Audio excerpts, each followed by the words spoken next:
Capítulo 99. Prendendo a respiração. Enfim, chegamos ao destino e percebemos que o lugar não é bem uma ilha, mas sim um vulcão, cujo topo se ergue do oceano. Há uma gigantesca cratera no alto, mas as encostas escarpadas mergulham na água, e isso significa que o monstro deve estar dentro da cratera. E não há nenhum lugar para pousar, além do espaço fechado que a fera chama de lar. Essa situação é tão ridícula quanto lutar contra um tigre no zoológico, dentro da jaula dele. Flint e Eden circundam a abertura várias vezes, mas a única coisa que conseguimos ver dessa altura, com o fundo da cratera a vários metros abaixo da abertura, são áreas de floresta surpreendentemente densas e enormes, pilhas de pedras gigantescas, mas nada de fera imortal. Uma ideia surge de repente na minha cabeça. Algum dos livros ou bancos de dados disse qual era o tamanho dessa fera? Será que a gente vai conseguir vê-la aqui do céu? Jackson se aproxima para que eu possa ouvi-lo, mesmo entre o vento cortante que passa por nós. As histórias variam, mas a maioria delas diz que a fera é enorme, da altura de um prédio com vários andares. Então, por que não conseguimos vê-la? Uma inquietação começa a se embrenhar nos meus ossos, enquanto ambos olhamos novamente para a cratera, e ainda não vemos nada além de árvores e rochas. Tudo me diz que pousar dentro da cratera é uma ideia bem ruim. Precisamos dar meia volta agora. Vamos em frente. Vamos encontrar um lugar para pousar, grita Jackson para Flint, e sinto o estômago afundar conforme Flint vira para baixo a fim de fazer uma descida rápida. Imploro a Jackson para que a gente simplesmente volte para casa, mas ele aperta minha cintura e reafirma. Tudo vai ficar bem. Eu nunca quis tanto acreditar em alguém na minha vida. Quando pousamos dentro de uma clareira na cratera, já são pelo menos 3 horas da manhã, quando tudo ainda está completamente imóvel e quieto. Normalmente, gosto de ser a única pessoa acordada no meio da noite. Tem alguma coisa no silêncio que costuma ressoar na minha alma. Mas aqui, na Ilha da Fera Imortal, perto do litoral norte da Sibéria, o silêncio parece apenas esquisito, do jeito mais perturbador. Sei que provavelmente estou só projetando meus próprios medos em uma ilha inocente e semi-desabitada, mas a verdade é que desde o momento em que Flint pousa naquela faixa estreita de terra macia e coberta de musgo, sei que alguma coisa está muito, muito errada.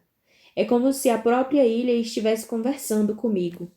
Quase rio da minha própria tolice. É claro que a ilha não está tentando me dizer alguma coisa. E por isso, ignoro o aviso daquela voz no fundo de mim mesma que diz: melhor que, implora, para irmos embora. Em vez disso, procuro me lembrar que a voz também não estava muito feliz com o cemitério dos dragões, sendo que não tivemos tantos problemas por lá. Além disso, duvido que meus amigos estejam dispostos a mudar de ideia. Tento me livrar dessa inquietação, quando me afasto de Flint e Jackson para que meu amigo dragão possa retornar à sua forma humana. Hudson caminha perto dos limites da floresta, a uns 6 ou 7 metros de distância, tentando observar alguma coisa em meio à escuridão. Penso em lembrá-lo de que não sou capaz de enxergar nada ali. Além, ele também não vai conseguir. Mas sei que ele só está tentando se manter ocupado e fazer alguma coisa. Está tão inquieto quanto eu. Segundos depois, Xavier, Macy e Eden se juntam a nós, e sob a luz da varinha de Macy, começamos a procurar a toca da fera imortal. Talvez não tenhamos planos de entrar neste lugar agora, mas é difícil atrair alguém de alguma coisa para longe se você não souber onde fica o ponto de partida. Todavia, quanto mais exploramos o interior da cratera, mais fica aparente que o lugar é encantado. Estamos em março, e por isso a temperatura em qualquer uma destas ilhas deveria estar entre 10 graus abaixo de zero e 7 acima, dependendo do dia e da intensidade do inverno. Obrigada, Google. E embora definitivamente a sensação estivesse perto de 0 graus na abertura, a área dentro da cratera apresenta um clima quase tropical, que faz com que eu comece a suar debaixo de todas aquelas camadas de roupa que estou usando. Portanto, o consenso é que este lugar é definitivamente mágico, e isso bem antes de descobrirmos uma cachoeira e fontes termais que parecem surgir do nada, lançando luzes inquietantes na cratera. É como se a própria água fosse encantada, com, com suas profundezas azuis brilhando com tanta intensidade que toda a área fica iluminada como a luz da manhã, revelando árvores altas e verdejantes, e com folhas grandes e de formatos estranhos. Tenho a impressão de que essas plantas se encaixariam muito melhor numa ilha tropical do que aqui, tão perto do círculo polar ártico. Hibiscos e bromélias envelopam a floresta com seus aromas doces. E há também enormes rochedos espalhados aleatoriamente pela clareira próxima. Aqui é onde a fera vive, diz Jackson quando andamos perto da água, enquanto fica de olhos abertos à procura do monstro. Como sabe? Pergunto. Onde você escolheria viver? Rebate Jackson. Na floresta escura ou perto da piscina natural de água quente e doce? Ele indica o lugar com a cabeça e sorri. Além disso, tem uma caverna do outro lado da cachoeira. E o que vamos fazer? Indago com o olhar fixo na cachoeira agora. Recuamos devagar e tentamos pensar na melhor armadilha que pudermos montar. Obviamente, precisamos de uma isca, pontua Eden enquanto voltamos para perto da floresta escura, a fim de nos esconder entre as sombras e planejar. Uma isca bem atraente. Que tipo de isca? Pergunto, enquanto a voz dentro de mim sussurra sem parar. Vá embora.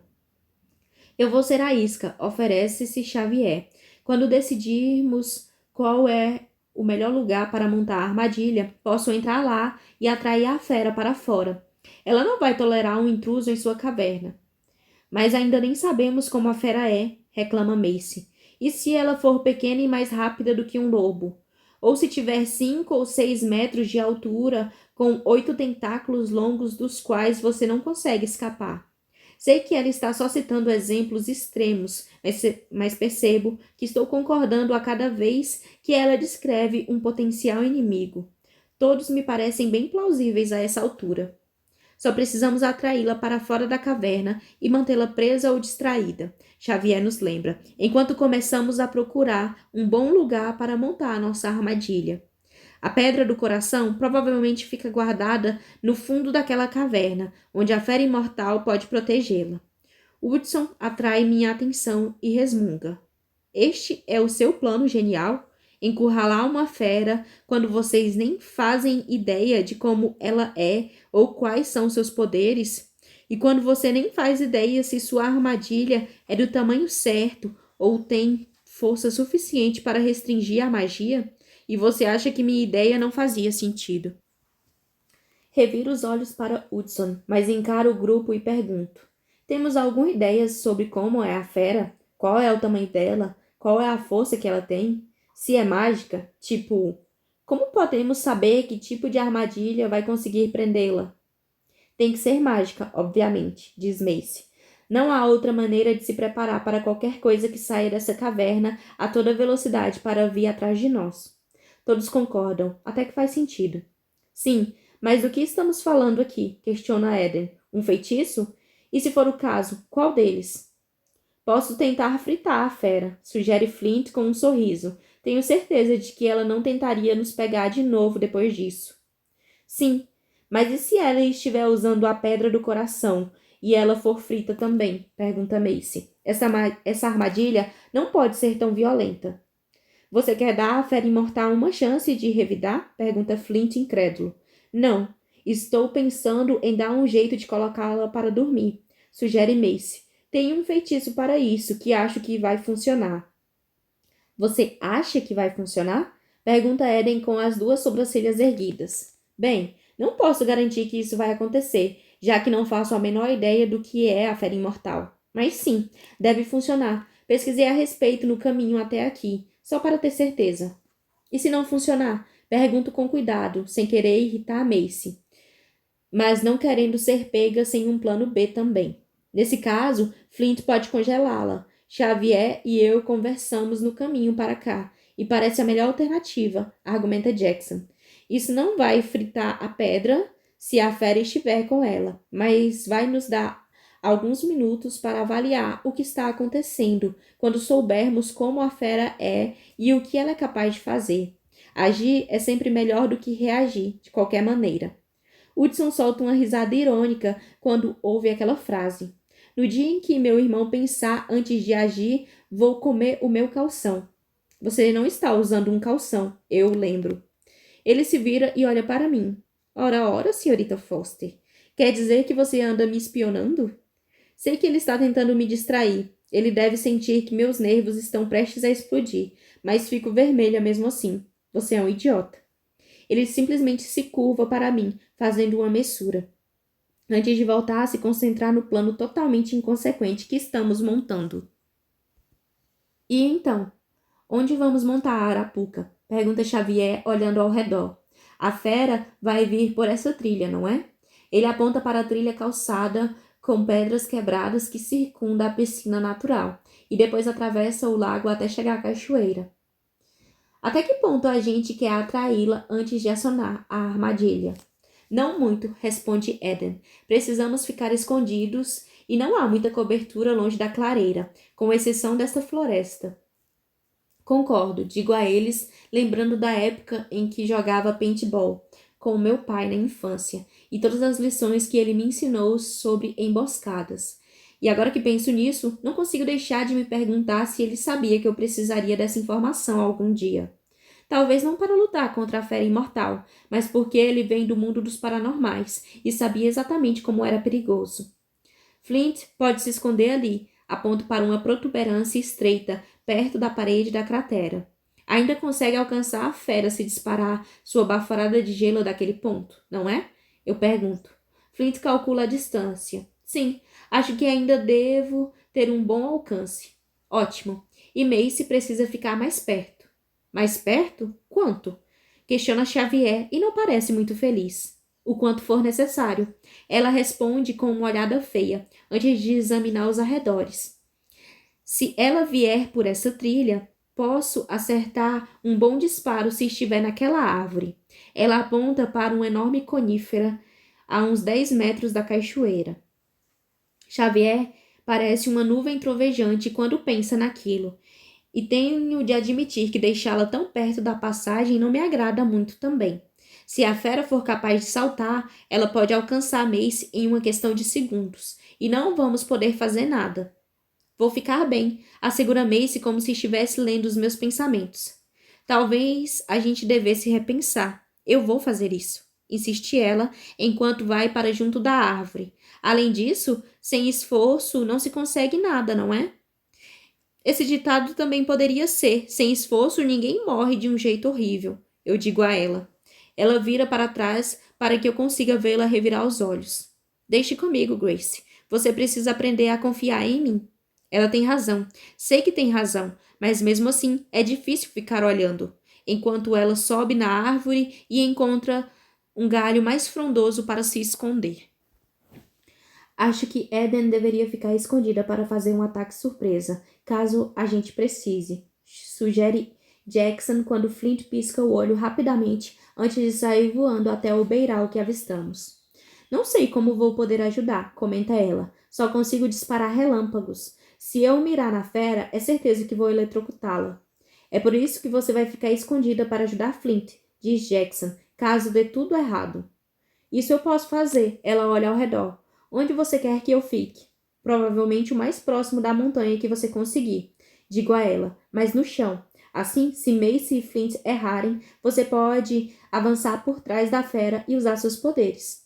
Que tal naquele lugar ali? Ela aponta para uma pequena alcova esculpida na montanha, a menos de 1 metro da entrada.